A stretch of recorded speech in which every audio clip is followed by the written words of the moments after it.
खुलुमबाय election camping खालामनायजों बाथौ धोरोमखौ दाजाबदेरनानै माखासे इलिगेल खोथा बुंनाय तामुलपुरनिफ्राय फैनाय बिथां जितेन मुसाहारिनि सायाव फंनैसो आंनि जुक्ति आरो सोंखारिनायखौ नैबे भिडिअजों लाबोदों। आसा खालामो नोंथांमोना बयबो नायगोन आरो बयखौबो शेयार खालामनो आङो खावलायग्रोबाय जे दा चिरां जिल्लायाव एमएलए नि थाखाय सिडली समस्तियाव दा उफ्रा बिसायख'थि जागोन 13 नभेम्बराव। बेखौ लानानै गावबागाव पार्टिया देरहानायनि सार्थआव केम्पिं खालामलायदों रायजो राजाखौ लानानै।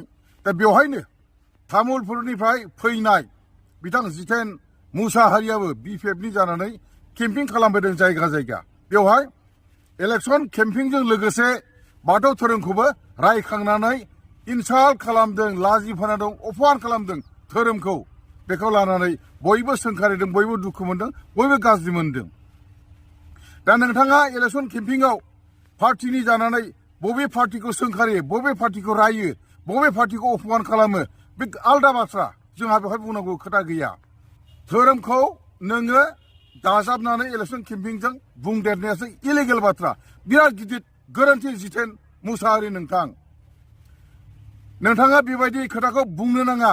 नोंथाङा इनसाल्ट खालाम ओरैबायदि बुंदों बाथौ धोरोमना, बाथौ सिबियारिना बाथौआव जेवारि लगायनायानो जेवारियानो ओरै खुग्लुबनानै थायो, हा हा हा हा हा।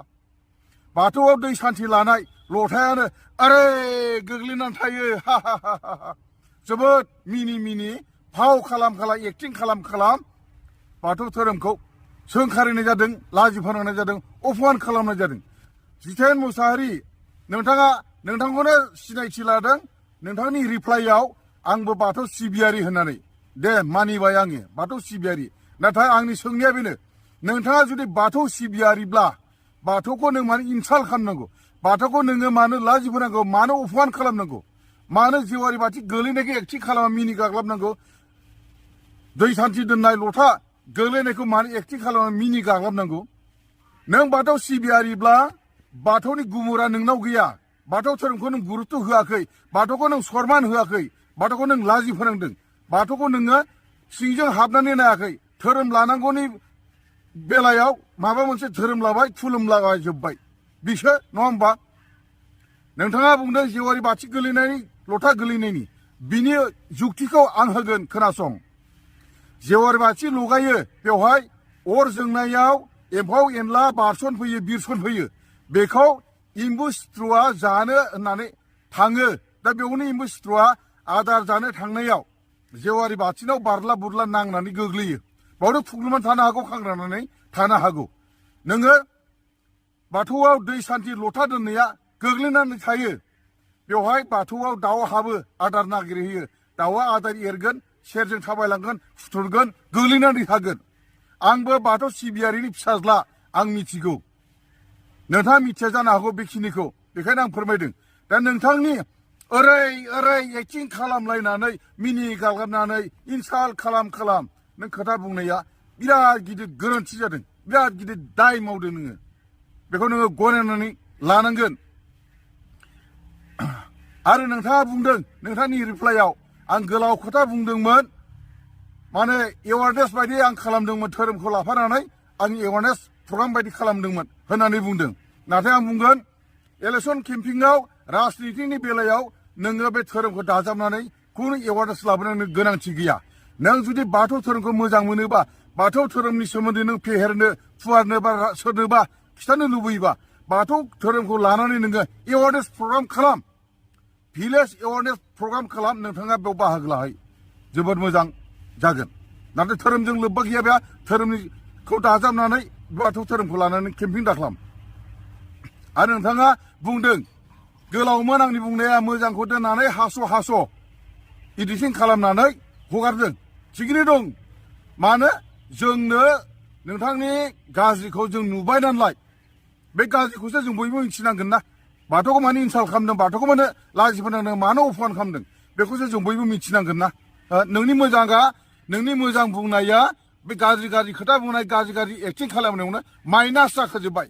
नोंहा बहाय जेबो क्रेडिट गैला तामुलपुर जिल्ला बाथौ गौथुमा प्रेस मिटनि गेजेरजों बुंदों जितेन मुसाहारिया बाथौखौ लाजि फोनांनायनि सोमोन्दै सोंखारिदोंबो आरो निमाहाबो बिनो थिनदों ससियेल मिडियानि गेजेरजों उनावहाय जायाब्ला एफआइआर होनायनि खोथाखौ बुंदों दा आङो खावलायगोन आंनि नैबे चेनेलनि गेजेरजों आं खावलायगोन तामुलपुर जिल्ला बाथौ गौथुमखौ जितेन मुसाहारिया जिथु बाथौ धोरोमखौ लानानै जोबोद लाजि फोनांबाय दा ससियेल मिडियायाव गोरोन्थि मावनानै निमाहा बिबानो जोबा आदामोन दाय मावनानै निमाहा बिबानो जोबा आदामोन मानो होननानै बुङोब्ला दिनै दाय मावगोन गाबोन निमाहा बिबाय जोबलायबाय समफे दाय मावगोन बिनि उनाव निमाहा बिबाय जोबलायबाय अब्ला दाया मावबाय थागोन दाय मावनानै निमाहा बिब्लानो निमाहा मोनोब्ला अब्ला दायाथ' मावबाय थाखागोन ना नङा होमबा बेखायनो ससियेल मिडियायाव निमाहा बिबानो जोबो आं बेखौ सानाखै